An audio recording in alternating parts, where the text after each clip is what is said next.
this is my 3 rules that I find essential for working with all teenagers, or really almost really working with anybody, working with coworkers, whatever. And because if you sit down with a teenager and you actually get them to talk and like really talk, it won't be too long before they begin to complain about how adults treat them. Usually it's something like, oh, they always treat me like a kid, or they're just being unreasonable, their standards are too high, or that guy treats me like a jerk, and then when I respond back to him, I get in trouble. Kind of almost feeling baited by a teacher. And so I've seen all of these things, and so over my teaching career, I've come up with really 3 rules that I think are essential. Rule number 1, treat your students how you want them to treat you. It's just a different version of the golden rule. It's not original to me by any means. But treat them how you want them to treat you. Do you treat them with respect? Do you greet them when they walk in the door and smile and be like, hey, glad to see you? Do you listen without interrupting? If I'm overly sarcastic, I'm quick to apologize. I'm modeling for them what I want them to do back in my classroom. Because that's the key of it. They learn by example. If I'm going to treat them with respect, then they'll respect me back. I hear so many teachers who are like, that kid doesn't respect me. And so I'm not going to respect them. And I'm kind of like, you're the adult, they're the kid. Who should be making the adult decision and respecting first? So many adults are like, well, I'm an adult, they should respect me by default. To be honest with you, respect is earned, at least for most teenagers. And so I find that if I respect them first, if I value them, their voice, if I hear them and listen to them, they're more likely to hear me and listen to me. And that's a big deal of just modeling what I want.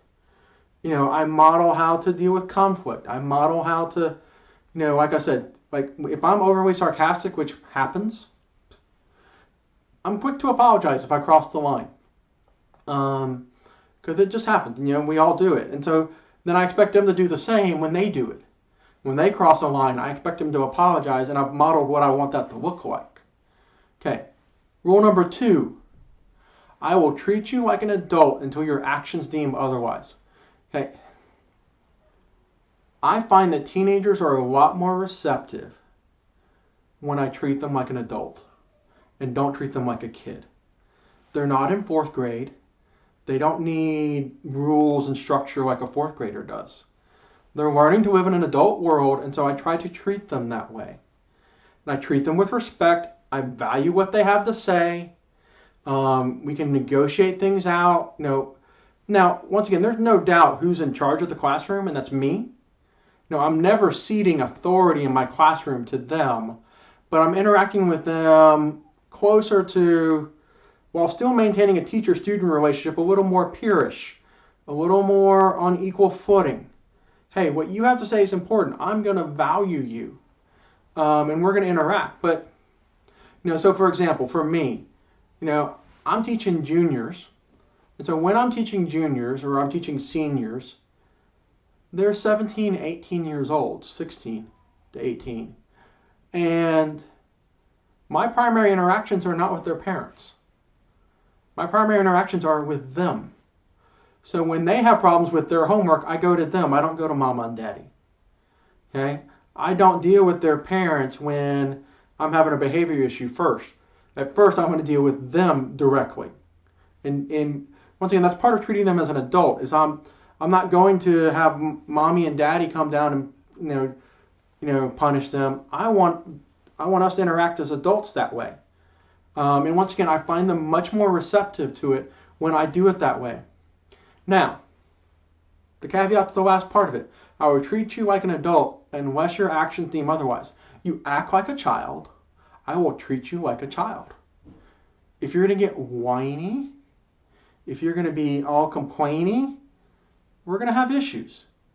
If you're going to be misbehaving and just joking around and not focused, we're going to have issues.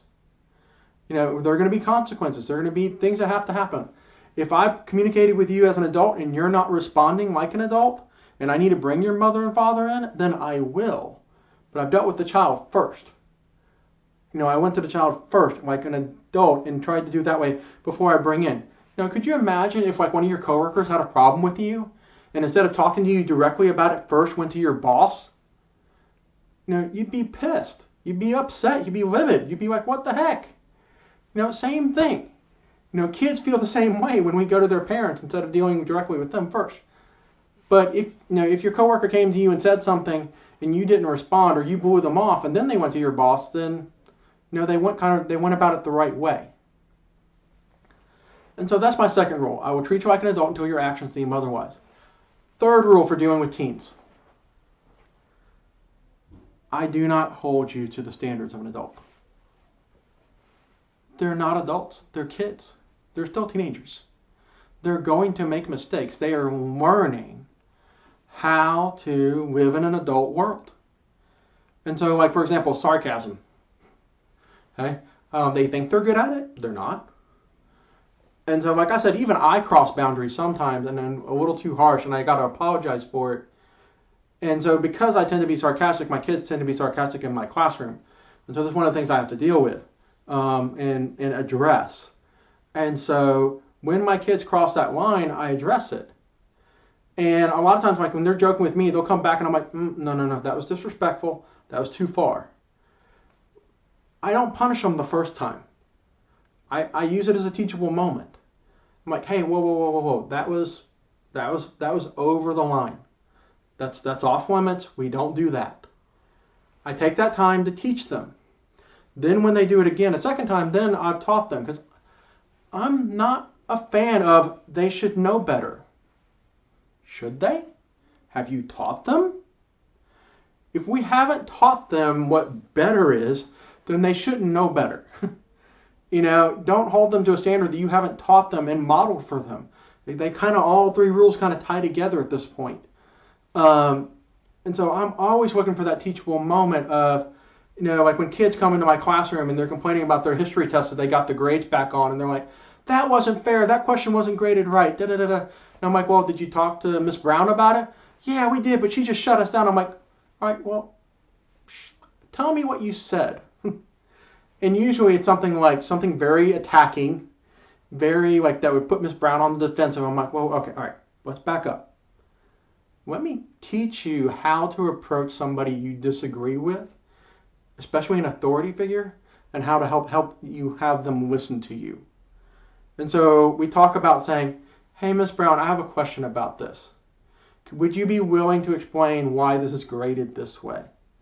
And I teach them how to ask, and then how to receive their feedback. Because that's, once again, they don't know better. They haven't been taught. And so I'm always looking for that teachable moment. And here's what I find.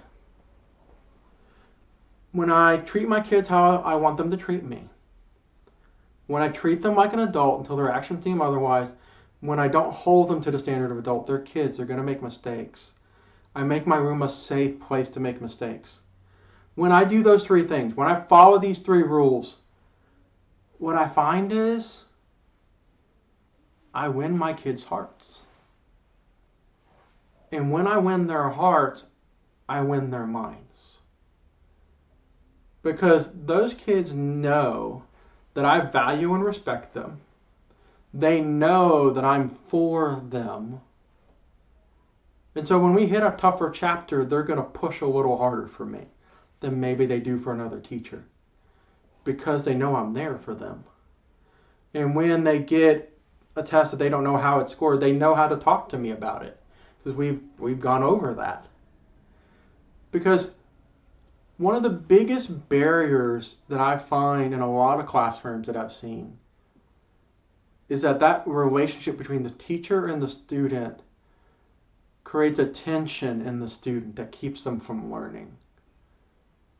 And, I've talked throughout this whole challenge of the goal is to bring down the barriers between our students and learning. And having a good relationship with them, following these three rules, lowers those barriers. It lowers their tension.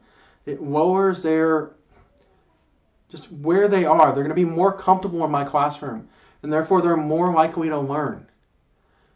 And once again, they're more likely to give me their minds and their attention because they know I value and respect them. And to be honest with you, it makes all the difference. This is probably of all of these strategies, it's one of my favorite ones because I really find that this relationship between us and our students really does impact what goes on in our classroom. I'm not buddy-buddy with my kids. I just want to frame this. I'm not buddy-buddy. I'm not friends with them on any social media, nor will I ever be. They can request me to be a friend after they graduate. And even then, sometimes I choose to accept it, sometimes I don't. They can talk with me, but there's never an illusion that we're buddy-buddy best friends. I'm not that fist bump, high five guy. I'm not going to do that with my students. There's still a separation. I'm still the authority. I'm still the teacher. And you're still the student. But I value and respect you even though we have this separation.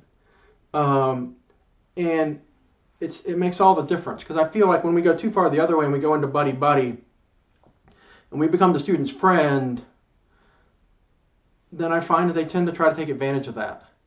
And we start losing them out the other end. They start not paying attention because they think they can get away with it, or Mr. Anderson's cool with that. We don't need to do that.